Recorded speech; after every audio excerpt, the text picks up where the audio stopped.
Hey there, welcome to the James Show. It's News Talk 820 WBAP, now on FM at 93.3. You know, we try and mix it up here on the James Show, do a little comedy, do a little pop culture, do a lot of news, a little bit of politics. Sometimes we talk about music. Bet you a lot of people can guess what we're going to talk about on entertainment news this week. Pugs Moran, Dallas radio legend, is back on for entertainment news. And the topic of the week in the entertainment world has to be P. Diddy. Not only has he turned himself in and been charged with some serious crimes, I'm a little surprised here, Pugs. The judge said he's not allowed bail, which in my layman ears makes it sound more serious than I thought it was. What are you doing? You're stealing my big breaking news. Yesterday in a Manhattan court, the bond was denied. $25 million is what they said they were going to give. Bond was denied in Manhattan yesterday, and he was remanded, James, because, as the prosecution pushed, he's a danger to the public. Keep your kids home from school, James, because Diddy is a danger to... What they should have said yesterday was that he's a flight risk. That's the real problem with giving him bond. So his people, the defense, they came back again today to appeal yesterday's no bond hearing. They raised it. They said, hey, man, we're willing to go $50 million on this. And they made a promise, James. One of the promises that they made was he won't even have women at his house when he's waiting for his trial. So that was the big attempt today, and denied again, James. Denied bail. Diddy is spending the night once again in the Manhattan Corrections Facility. Well, that's interesting. I thought All About the Benjamins was talking about money, but it was talking about a 14-year-old boy. So I'm so confused. I'm learning so much about this case. Some of the charges, though, I haven't... Benjamin Button. Right. Ooh, gross. I haven't gotten an answer for some of these charges. Arson is thrown in there. I don't recall him setting anything on fire. Do we know where all these charges are coming from?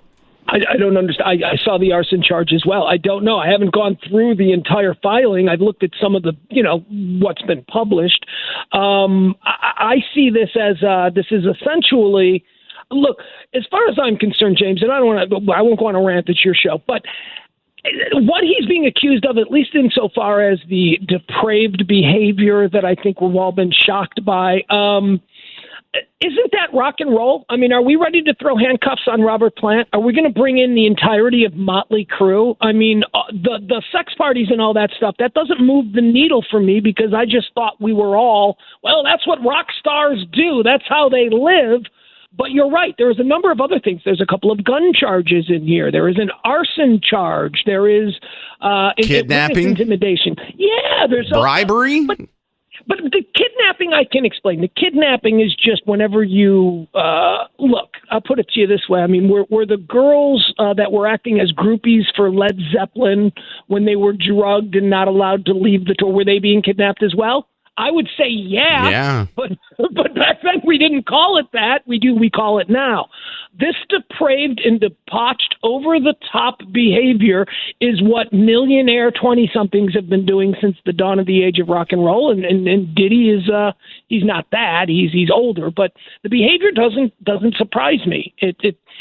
The other things, I don't know. I don't know what this arson charge is. I saw the guns. He's got a bunch of guns, but don't we live in America? Doesn't he probably have them? Wouldn't you think that he would have legal guns? He can afford them, right?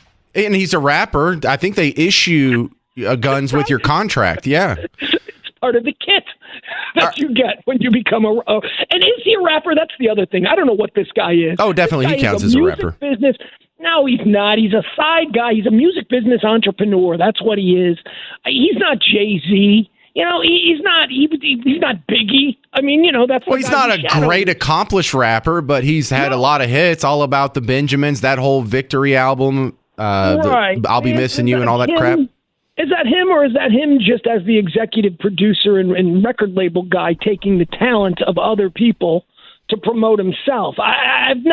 He isn't a great rapper. He's associated with a lot of hits. Oh, well, I can agree to that. Okay, the other thing that I think a lot of people find intriguing, myself included, is this has a similar feel to Jeffrey Epstein. If he's having these Freaknik parties where they have to go, didn't they like confiscate 1,000 bottles of baby oil or something from his New York apartment? He's not doing this by himself, and it's not just him and his best friend or his roommate that are doing all this. There's other people that are mixed in with this, other celebrities, other actors, other rappers, probably some professional athletes. I don't know if there's politicians in the mix, but in the same way, Jeffrey Epstein getting in trouble could mean a whole lot of other people who are considered important, rich, famous, whatever, might be on the hook for this. I think P. Diddy may have a similar air about his parties. I mean, you're saying, is he the only big star in Hollywood that parties? Kanye doesn't party. Kanye doesn't have crazy debauched parties that we just don't know. See, I don't know how common this stuff is. He was famous for his white parties. Remember those? Now he's famous for his freak-off parties. But before this, for 20 years, everybody wanted to go to a Kanye white party. They were the most sought-after invitation in Hollywood, New York, wherever the hell you were. Epstein, we know what Epstein was about. Epstein was about a child sex trafficking ring that was Diddy is just a famous pop star who acts like a jerk. And, I don't know. I am more concerned about look, I am not trying to excuse the behavior of somebody who is obviously not a good guy, right? But I just don't see in all of these charges anything that is all that different from a number of books that I've read about groupies in the 70s and, the way rock stars and the way golden age of Hollywood was. For Motley Crue, this was just a regular Tuesday, right? Yes. All right. Motley Crue. All right, we got to go. Pugs Moran, tell them how they can find your work outside of the James Show. RadioMisfits.com. Yeah, his phone kind of broke up there. RadioMisfits.com. Coming up next, a bunch of Hezbollah fighters had their beepers blowed up on them, so I'm going to make fun of them in about 5 minutes on the James Show. It's News Talk 820 WBAP, now on FM at 93.3. Hey there, welcome to the James Show. News Talk 820 WBAP, now on FM at 93.3. If you want to chime in, the phone number is 800-288-9227. Now, this is a story I don't have a whole lot of details on. I feel like we're going to get the rest of this story probably tomorrow or the next day. But I saw on my X feed a video of a lot of chaos in southern Beirut. Hundreds of pagers for Hezbollah fighters blew up on them. Some of them lost their hand, or some of them lost an eye, or some of them just had it blow up in their pocket because they didn't check it fast enough. And without knowing all the details, I was just laughing my ass off. I hate to say dirty words here. I mean, that's FCC compliant, but I realize some of y'all have kids in the car. But I was laughing my butt off. How about that? Is that better? Okay, Garrett approves. So let's just tell some jokes. Just give me a second to get it off my chest, and we can move on. Let me be a child for a second. Welcome to the monologue. I am your host, James Parker. Oh, I know. Good to see you too. So we had a bunch of pagers and Hezbollah fighters blow up. Here's what I want to know. Who the hell still uses a beeper? And that's the first question. Is it 1992 over there in Lebanon? Did they just get AOL and a Super Nintendo for Christmas? Is that what I was looking at the video here on X, and it was funny because some of the Hezbollah jihadis were actually wearing a Hypercolor t-shirt, and their beeper blew up on them. And some of them were making mixtapes of explosion sounds on cassettes. Yeah, in response, Hezbollah has announced a new dress code for Sharia law. You have to tight roll the bottom of your jeans. Goes good with your beeper. But, I mean, look, we make fun of it, but I guess Hezbollah using beepers makes sense when you find out the number one TV show in Lebanon right now is Saved by the Bell. And, like, seriously, beepers? I still got to take my shoes off at the airport because y'all are worried about you might be one step behind the guys with beepers. Can I have my shoes back now? I'm sorry, I hope I didn't insult the good fans of Saved by the Bell. This is what I think of when I hear beepers. I'm transported back to this time When you didn't have GPS, you didn't even have a cell phone. That was for rich people. That was for like the Fresh Prince when he was in Bel Air. They had cell phones back then, the big Acme brick-looking ones, or maybe a car phone.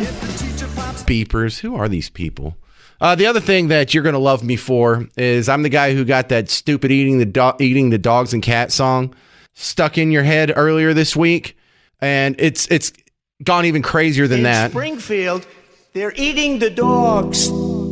They're eating the cats. They're eating the pets of the people that live there. And it's not just funny. It's not just making a salient point and pointing out a serious issue, the most important issue in the election season.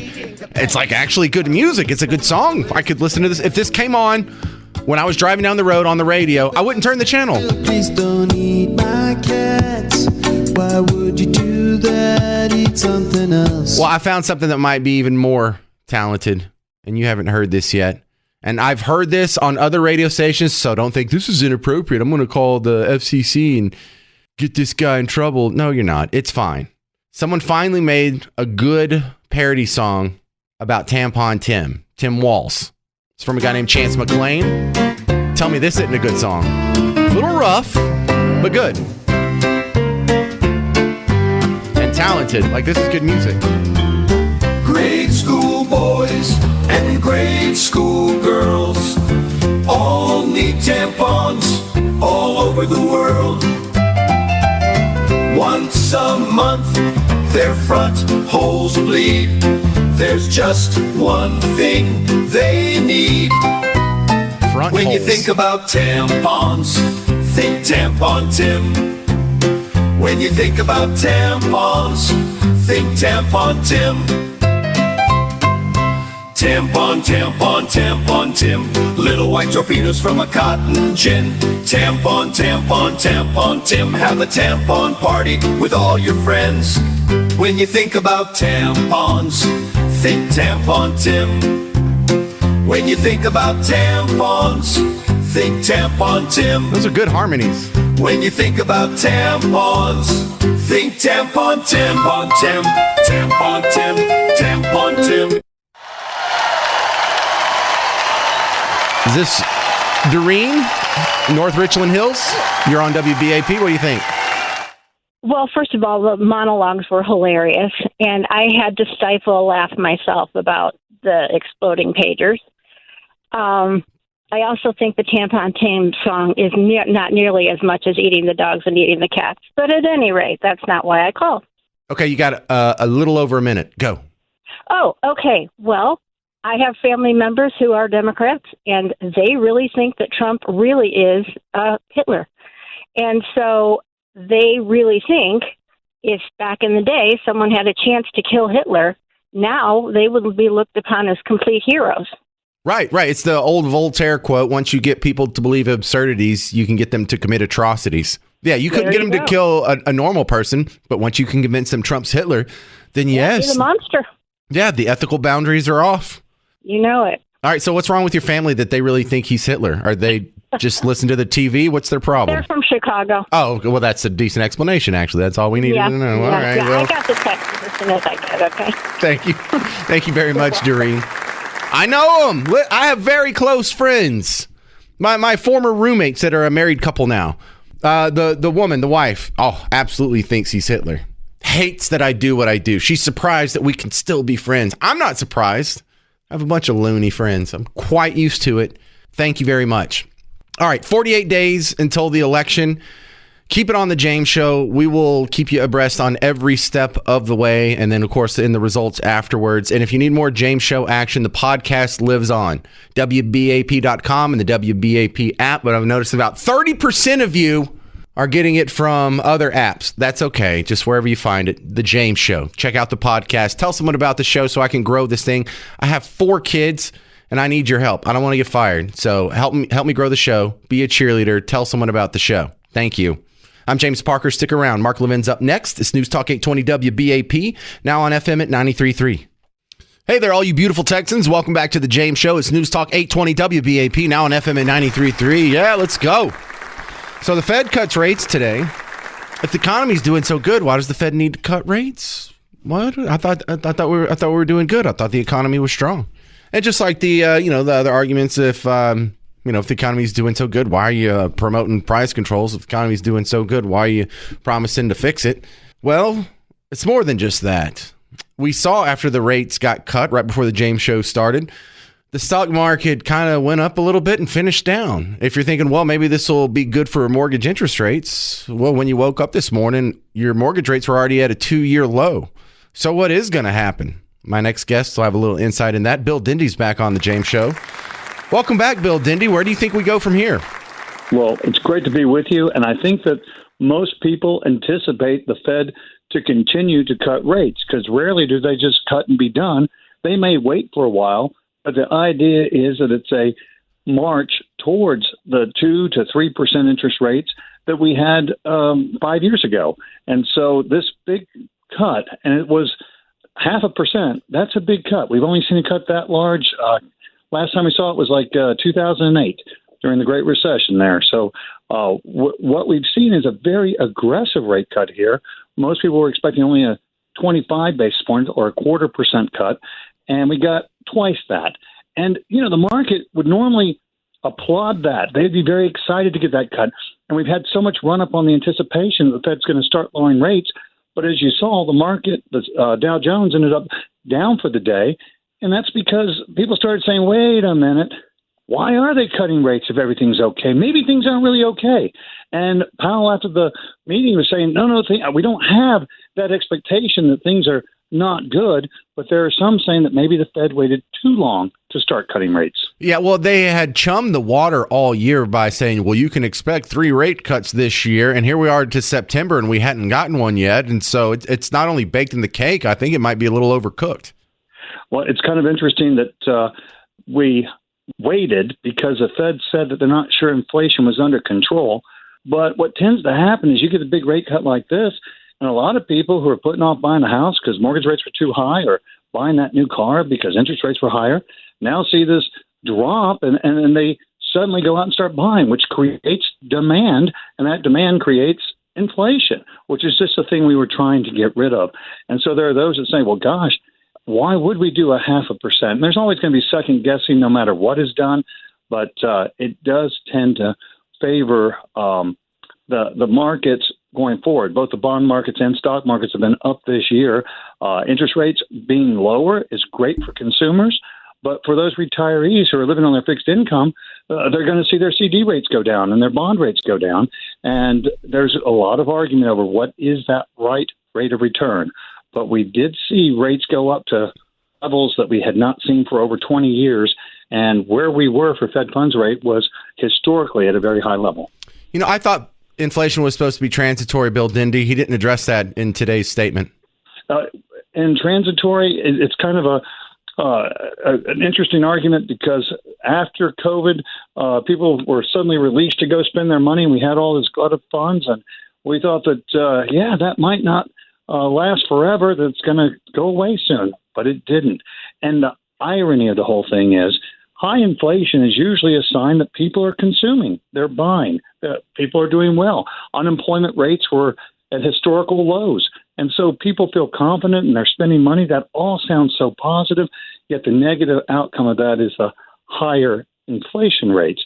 And I've heard a lot of people say, but inflation is down, but the prices are still up.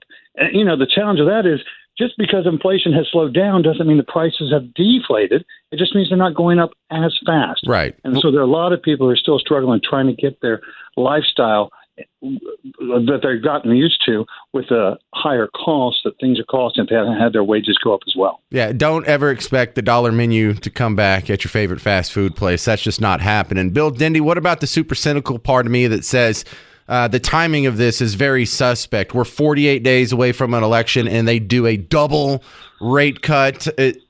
What do you say to the person who thinks this is politically motivated? There are a lot of people out there who are throwing out those political conspiracy theories that if we had wanted to do something good for the incumbents, this is it. We're getting not just a rate cut, but a big rate cut at the last meeting before the elections. And heck, the next Fed meeting is the day after the elections. Maybe at that point they come back and say, well, head fake, we have to go back up, and all the party's over with again. I don't know. But the separation between the Fed and the incumbents. That the Fed does things based upon the economic data of the unemployment rates and the inflation rates. They don't usually lie to us. They tell us what they're going to do, but they don't always do it exactly when they say they're going to do it to the right degrees. And so I would like to think that there is that separation, but is kind of interesting, isn't it?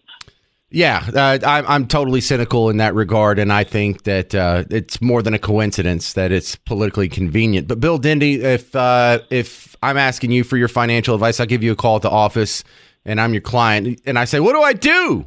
Is there any movement that you recommend based on this decision that happened today for people with investments? Well, yes. I think a lot of folks have gotten used to the market doing well lately. They have seen the stock market's up and they're happy, and it's fun to open up your 401k statements again. Remember that things do run in cycles, and if you got a little bit too aggressive because things were so good or getting overweighted, this is a great time to consider rebalancing. And for those who are living on the fixed income, if the Fed does what they want to do, and as a nation, we can't afford high interest rates because every time government debt comes due, we're not paying it off. We're refinancing it. We have to refinance at the current rates. We need rates going back down. It means for a lot of people, those 5 and 5.5% fixed income rates may be going away. May be a good time to take some money from the equity markets to the fixed income markets, or in fixed income markets, maybe go longer. But that's the type of thing to talk to your certified financial planner or your CPA who's comfortable in this area about your own personal situation. Yet, I think that for investors who are fixed income, there might be this window of opportunity closing on getting those higher interest rates. Bill Dindy, how do they find you outside of WBAP? Alicorn Investment Management, alicorninvestmentmanagement.com, ALICORN. Bill Dindy, thank you very much for your time. Applies. God bless you. All right. Good. I'm glad to know that I'm not the only cynical person. I don't want to grow up to be the old man yelling at clouds and telling people to get off my lawn. But I feel like it today. Just too much of a coincidence. Really? Double rate cut 48 days before the election. Coming back, I was asking you yesterday, is the media guilty of incitement? And we were kind of thinking yes. And while we were saying that yesterday, they were really stepping on the gas. It's almost like they want this to happen again. Another attempt on Trump. They are not learning their lesson. You'll hear the audio next on The James Show. 800-288-9227, 800-288-9227. It's News Talk 820 WBAP, now on FM at 93.3.